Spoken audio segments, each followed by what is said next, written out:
겸손을 싫어하는 사람이 있을까요? 겸손의 모습을 외면할 사람도 있을까요? 겸손이 가지는 의미를 잘 아실 겁니다. 일반적 이해로 접근해 본다면은 단순히 외적으로 드러나는 태도가 아니라 마음가짐이죠. 마음가짐이 겸손으로 연결되는 겁니다.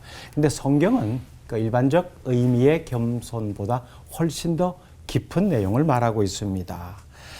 자신의 죄인됨, 인생의 한계, 이걸 분명히 인정하고 그러기에 하나님을 의지해야 된다라는 것으로 겸손을 말하고 있습니다.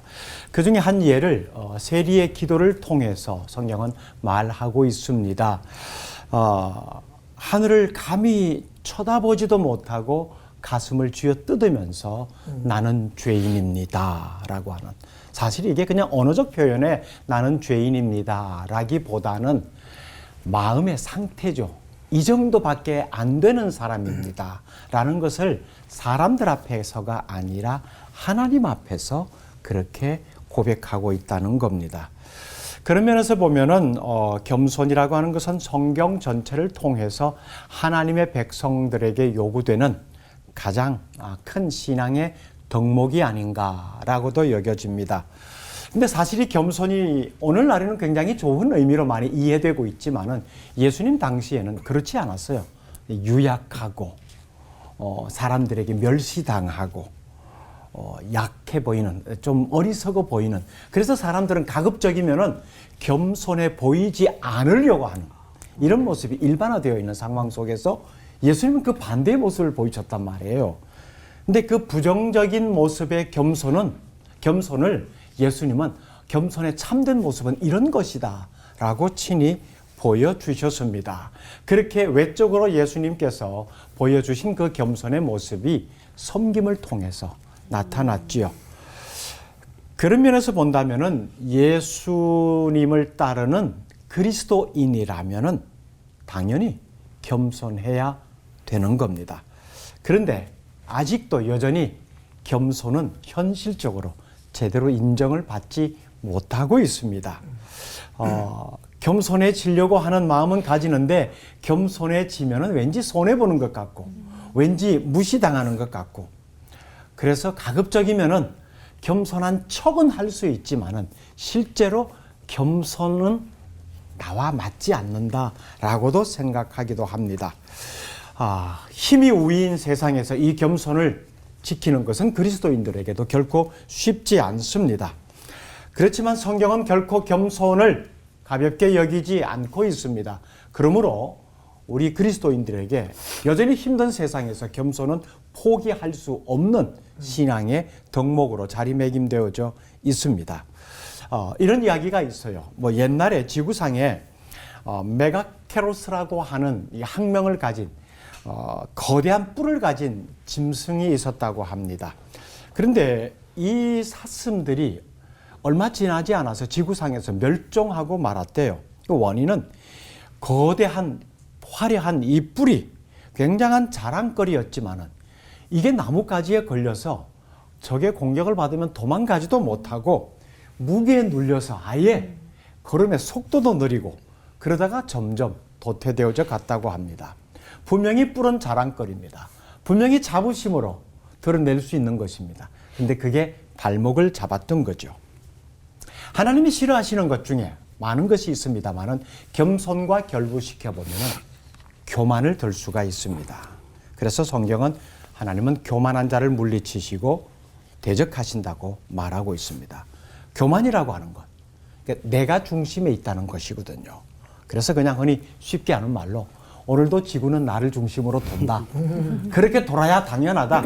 그게 현실이고 그래야 내가 사는 의미를 가진다라고 합니다. 이렇게 지구가 나를 중심으로 돌아간다고 생각하는 난 절대로 겸손해질 수가 없습니다. 그럼 어떻게 우리가 그리스도인으로서 겸손해질 수 있겠는가 하는 질문이 나오게 되겠죠. 겸손은요, 하나님을 중심에 두면 됩니다. 그러니까 이것은 다른 말로 말하면 눈과 마음의 초점을 하나님께로 향한다는 겁니다. 하나님 중심으로 살아간다는 의미가 그거잖아요. 하나님께 모든 것을 모든 것에 초점을 둔다라는 겁니다. 그래서 우리를 위해 섬김의 종으로 오신 예수 그리스도의 모습, 그것이 내 삶의 초점이 되어 그분을 바라보고 그분을 닮아가려고 할 때 겸손이 생겨나는 겁니다. 그런데 그렇게 초점을 둔다고 해서 그것이 하루아침에 초점이 딱 잡히는 것 아니에요. 만약에 그렇게 잡히면은 교회 안과를 개설하면은 참 좋겠어요. 누구든지 문제 있는 사람에게 겸손의 초점만 딱 갖다 대면 되는데. 근데 그게 하루 이틀 만에 이 초점은 잡히는 것이 아닙니다. 오랜 시간 동안 하나님을 대면해야만이 조금씩 그 초점이 잡혀가는 것이거든요. 그런 면에서 본다면은 하나님을 대면하는 시간을 늘려가는 것, 이건 결국 인간의 노력을 말할 수도 있습니다. 그래서 저는 겸손 노력해서 될 일인가? 그렇다라고 감히 말씀드릴 수 있습니다. 그 노력은 하나님을 대면하는 노력입니다. 하나님께 초점을 맞추려고 하는 의지입니다. 이렇게 이것이 반복되다 보면 초점이 거기에 가 있고 비로소 겸손의 모습이 자신에게 나타나는 것을 스스로도 확인할 수 있을 겁니다. 이렇게 하나님을 대면하는 노력 계속해서 해나간다면 그 모습으로 인해서 우리에게 조금이라도 겸손의 모습이 나타날 수 있겠죠. 아멘.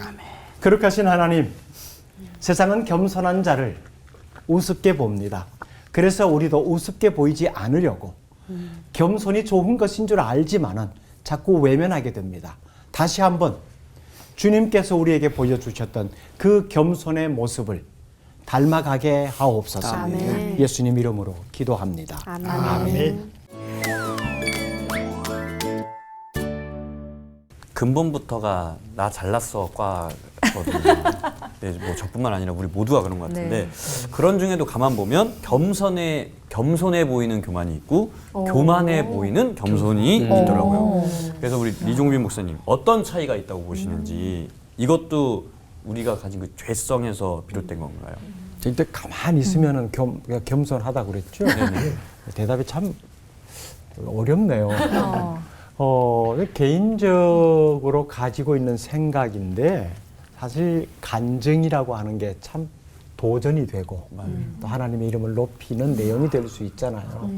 간증 속에 자주 표현되어지는 것이 하나님의 은혜입니다. 굉장히 좋아요. 그런데 가만히 좀 새겨서 안을 들여다보면은 하나님의 은혜입니다라고 하는 것은 결론적 표현으로 사용을 하고 과정 속에서 자신이 어떤 사람인지 또 과거에 어떤 영향력을 가지고 있었는지 이걸 많이 드러내요. 실패했다가 하나님이 회복시켜 주셨습니다라고 하나님의 은혜입니다 표현되는데 나 과거에 이 정도 사람이었어. 이걸 더 부각시키고자 하는 것들이 좀 많이 느껴져요. 그래서 간증이 참 조심스럽다.